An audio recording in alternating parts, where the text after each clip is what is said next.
All right. Continuous graphs and discrete graphs. A continuous graph is a graph made up of connected lines or curves. So, like riding a bike, you're always moving, you're always getting somewhere, right? And it's not like you went 1 mile and then 2 miles. You went some distance between 1 mile and 2 miles. Whereas a discrete graph is a graph made up of distinct or unconnected points. Like if you're selling newspapers for something fundraiser and you get 50 cents for each newspaper you sell. Well, you made 50 cents for the first newspaper you sold. You made $1 for 2 newspapers sold, but you at no time made 75 cents. You made 50 cents and then $1. So because you went 50 cents to $1 and there was no in between, those would be distinct points on a graph without a line. So the graph shows the speed of 2 cars over time. Tell which graph corresponds to each situation. Now, because those graphs are connected with a line, they are continuous. When you're in a car, you keep going, you keep gaining distance, right? You don't just jump from point A to point B without gaining that distance on the road. So, Mr. Lee is traveling on the highway. He pulls over, stops, and then accelerates rapidly as he gets back on the highway, or he will die. That's not what it says. I add stuff.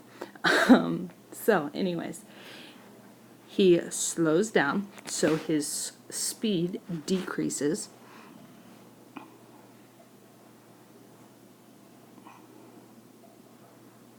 Okay, as he is getting to the rest stop where he stops, and it becomes 0.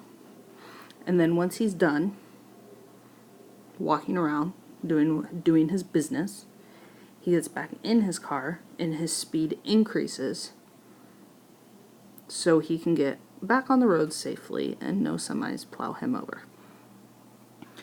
So decrease would be going down.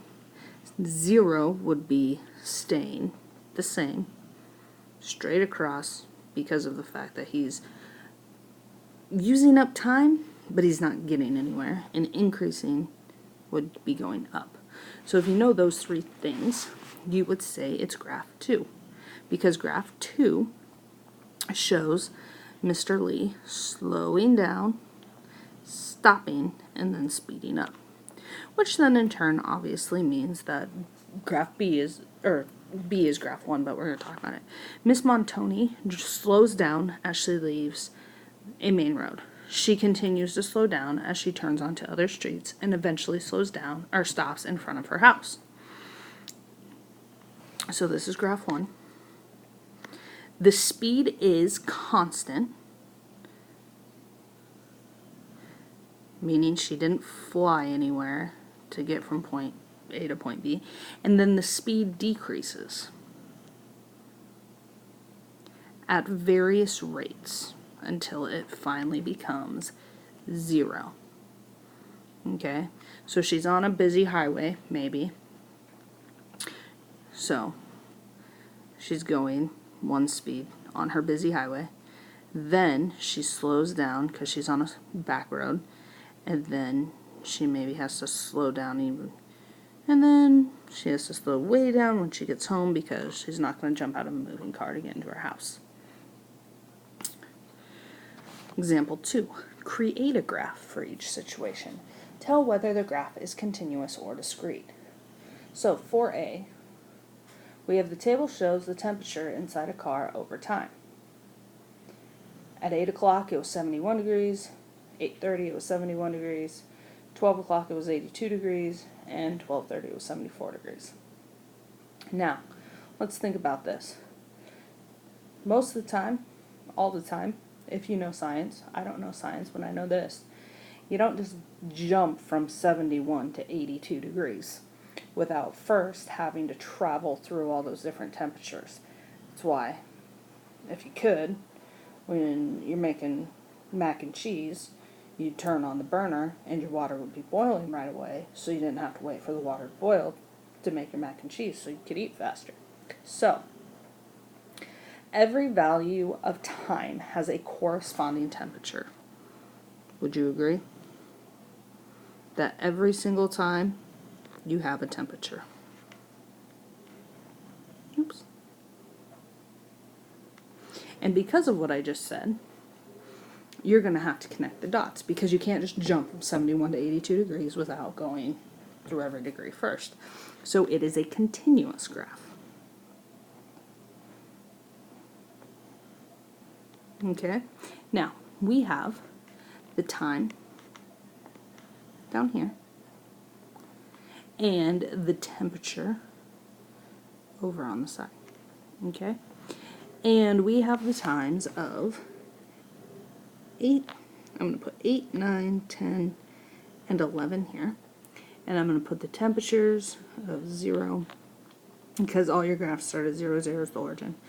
And we're going to say 70, 80, and 90. Okay? So at 8 o'clock it was 71. So we'll put a dot somewhere. It doesn't have to be perfect. At 8:30 it was 71. At 12 o'clock, oh, we didn't go far enough out, did we? 12 and 1. At 12 o'clock it was 82. Boop. And at 12:30 it was 74. Okay? So then, since we have that, we connect our dots like that. A market sells pumpkins for $5 each. The cost, which is our y-axis, increases by $5 for each pumpkin. We know the cost is our y-axis because it depends on how many little pumpkins we bought. Okay? So, because each person can only buy one whole pumpkin, or none at all, the graph has distinct points. The graph is discrete. You can't buy half a pumpkin to carve. It'd look funny. So, we have boop, boop, cost here, and we have pumpkins here. Now, I can buy 0 pumpkins and it's going to cost me $0, right? And we have 1, 2, 3.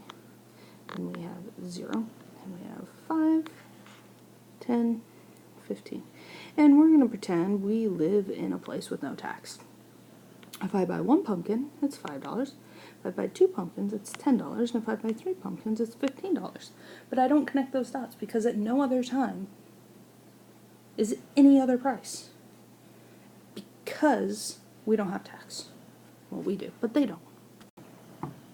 Alright, here's to check it out. Do them. Don't take too long drawing your graph on number 2.